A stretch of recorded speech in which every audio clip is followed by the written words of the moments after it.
નમસ્કાર, વીટીવી ન્યૂઝમાં આપનું સ્વાગત છે। સમાચાર સાથે હું છું નેહા। ગુજરાતની રાજ્યસભાની 4 બેઠક પર ચૂંટણી। આજે ભાજપના 4 ઉમેદવારના ફોર્મની ચકાસણી થશે। વિધાનસભામાં ચૂંટણી અધિકારીના કાર્યાલયમાં ચકાસણી થશે। 11 જૂને ફોર્મ પરત ખેંચવાનો અંતિમ દિવસ છે। ગુજરાતની રાજ્યસભા બેઠકોની ચૂંટણીને જેમાં ભાજપ દ્વારા ઉમેદવારો જાહેર કરવામાં આવ્યા છે। ગઈકાલે ફોર્મ ભરવામાં આવ્યું હતું ને હવે આજે ચૂંટણી અધિકારીના કાર્યાલયમાં ફોર્મ ચકાસણી થશે। જો કે 11 જૂને ફોર્મ પરત ખેંચવાનો અંતિમ દિવસ છે।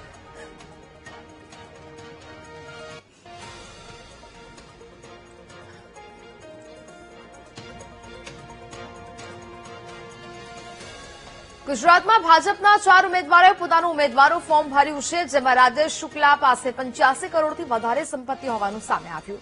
તો માનસી પરમાર પાસે 4 કરોડથી વધુ અને જીતેન્દ્ર કંજારિયા પાસે 2.5 કરોડની સંપત્તિ હોવાનું જાહેર થયું છે, જ્યારે મુકેશ રાઠવાની સંપત્તિ 36 લાખથી વધુ હોવાનું ખુલ્યું છે।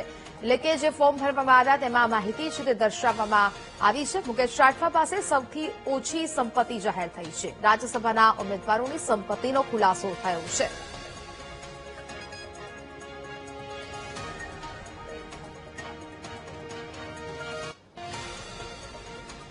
તો કયા ઉમેદવાર પાસે કેટલી સંપત્તિ છે તેનો ખુલાસો થયો। માનસી પરમાર પાસે 1.22 કરોડની કિંમતી ચીજવસ્તુઓ છે।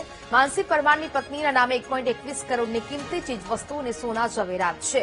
માનસી પરમાર પાસે 12 બોરની રિવોલ્વર હોવાનો પણ ઉલ્લેખ છે તે કરવામાં આવ્યો છે।